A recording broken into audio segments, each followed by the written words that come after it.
अस्सलाम वालेकुम, मैं हूं नवीद अहमद वड़ैच। अपने डिजिटल चैनल पर मौजूद आप सबको खुशामदीद कहता हूं। तो नाजरीन, जो मैं आज आपके साथ खबरें शेयर करने वाला हूं, एक तो शुएब मलिक साहब ने दूसरी नहीं तीसरी शादी की है, उसे डिस्कस करेंगे।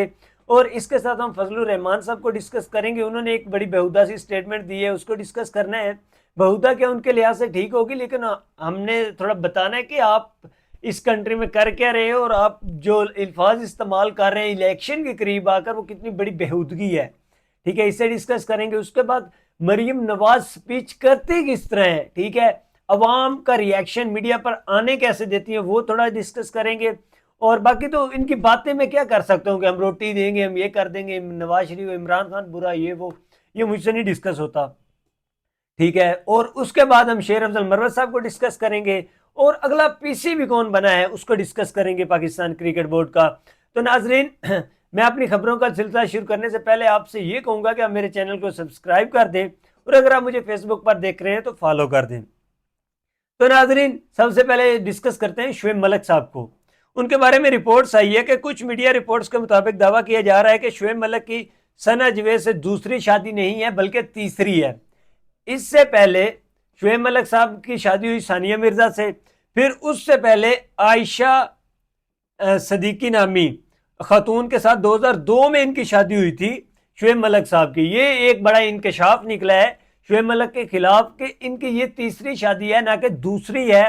तो शुएब मलिक साहब, वो आजकल में बड़े ट्वीट्स का चल रहे हैं, हम क्या कह सकते हैं, नो कमेंट। और बाकी मुबारक हो शादी की।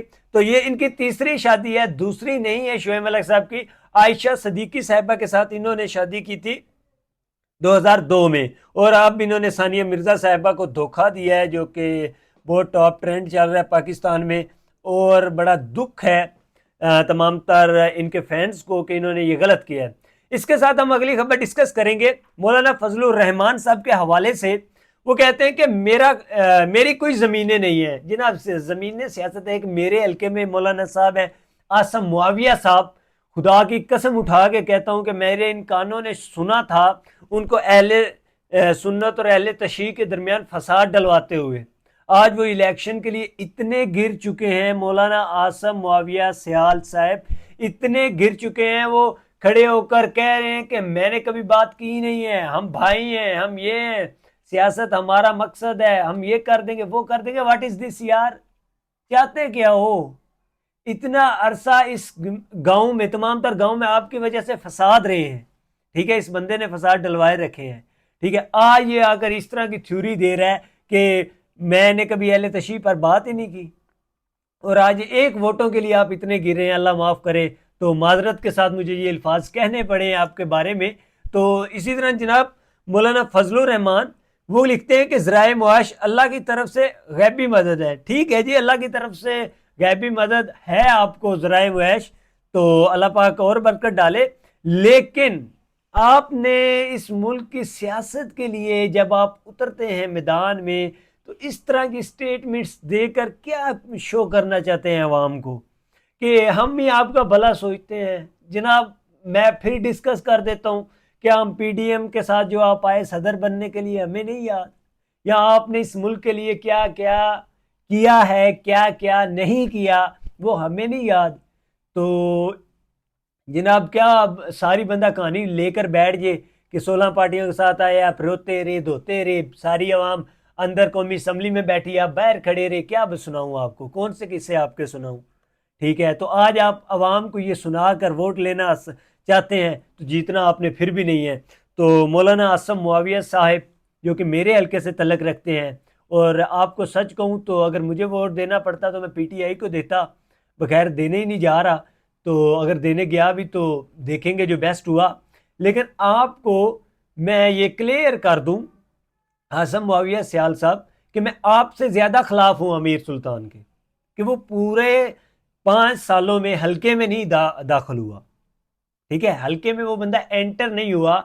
ना कि आप तमाम तर स्कूल देख लें, हमारे हल्के के जितने भी स्कूल हैं उनके बाहर पानी देख लें, कि आप बच्चों को एजुकेशन के साथ बीमार करना है। ठीक है, ये 5 साल उसके दौर हुकूमत की बात कर रहा हूँ, क्योंकि हमारे हल्के में कल कहेंगे कि आपने आसम माविया के खिलाफ बोल दिया, आप पता नहीं पीटीआई की हमायत करते हैं, इसलिए ये बात नहीं है। मैं उतना ही खिलाफ अमीर सुल्तान के हूँ जो काम वो करता रहा है। ठीक है, और उसके बाद 92 वाला और भी हॉस्पिटल्स हैं, उनको जाके देखें। ठीक है, क्या उन हॉस्पिटल्स में पूरे टाइम पर डॉक्टर्स आ रहे हैं? कोई ऐसा सिस्टम ही नहीं है। कोई गजनफर कुरैशी साहब को देखे जिन्होंने हल्के का मुंह भी नहीं देखा हुआ। ठीक है, आपको मौका जरूर देना चाहिए, मैं ये नहीं कहता कि नहीं देना चाहिए, लेकिन खुदा के लिए ये काम छोड़ दें जो आपने ये एक इंतशाराना बातें कर कर कर के आज वोटों के लिए आप इस तरह के एक थ्योरम अवाम के आगे पेश कर रहे हैं। और आपको अमीर अब्बास के साथ जो शख्स बैठाने वाला है ना, वो किसी को ना पता हो, मुझे पता है आपको अमीर अब्बास के साथ को किसने बिठाया है।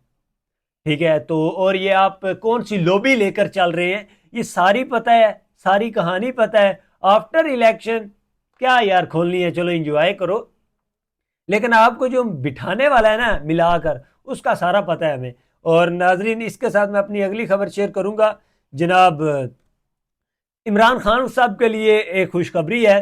तोशा खाना और अल कादर ट्रस्ट केस में नैब ने इस्लामाबाद हाई कोर्ट में इतराफ़ किया और इमरान खान को रिलीफ मिलने जा रहा है। ये सुनने में खबरें आई हैं और इमरान खान के साहब के लिए एक बहुत बड़ी खुशखबरी है। अब आ जाती है बात जी, अगला पीसीबी कौन है? ज़का अशरफ साहब पीसीबी की सीट से उतर चुके हैं और उसके बाद जो अगला पीसीबी आ रहा है वो है जनाब मोहसिन नकवी साहब। इनकी कारकर्दगी बहुत ही अच्छी रही है पंजाब के अंदर। तहफ़्फ़ुज़, अब ये प्लेयरों को तहफ़्फ़ुज़ देने जा रहे हैं मोहसिन नकवी साहब, अल्लाह खैर करे। और अब ये पंजाब के अंदर दाखिल हो चुके हैं। तो और अब ये पंजाब क्या, अब ये पीसीबी क्रिकेट बोर्ड के अंदर दाखिल हो चुके हैं। अल्लाह पाक इनका हामी नासिर। और देखते हैं ये क्या करते हैं अगले पीसीबी पाकिस्तान के मोहसिन नकवी साहब। और मेरा तो यही कहना है कि जिसको पता ना हो उसको पीसीबी नहीं बनाना चाहिए। इसके बाद आ जाता है शेर अफजल मरवत बैक टू कराची, और वो भी किसके कहने पे गए शेर अफजल मरवत साहब वापस? चेयरमैन पीटीआई अली गोहर साहब ने कहा है कि मेरी आपसे रिक्वेस्ट है कि इमरान खान के इस बड़े मकसद के लिए छोटी छोटी अनाएं छोड़ दें और दोबारा सिंध में जाएं और कैंपेन शुरू करें। तो उन्होंने जाकर कैंपेन दोबारा स्टार्ट की है और दोबारा कैंपेन स्टार्ट करके इन्होंने स्पीचेस वगैरह की है और इमरान खान के मकसद को रन किया है। और इसके साथ अगली खबर आ जाती है मरियम नवाज स्पीच कैसे करती हैं। तो जनाब जब मरियम नवाज स्पीच कर रही होती है ना, तो कोई भी बात होती है, अवाम जो खरीदी हुई, जो बच्चे स्कूलों से छुट्टियां करवा के लाए होते हैं ना, उनका रिएक्शन लेने के लिए जब भी मरियम की बात शुरू ख़त्म होती है, बड़े बड़े साउंड चलने शुरू हो जाते हैं। तो आवाज़ की समझ ही नहीं आती। अगर आवाज़ की समझ आ जाए तो मरियम साहब की स्पीचें मुकम्मल हो जाएं, जिस तरह की वो स्पीचेस कर रही हैं, अल्लाह माफ़ करे। और स्पीचेस क्या, आवाम का रिएक्शन जिस तरह का आना था वो सारा क्लियर हो जाना था। तो नाजरीन, आज के लिए इतना ही। अल्लाह हाफिज़, अपना ख्याल रखिए।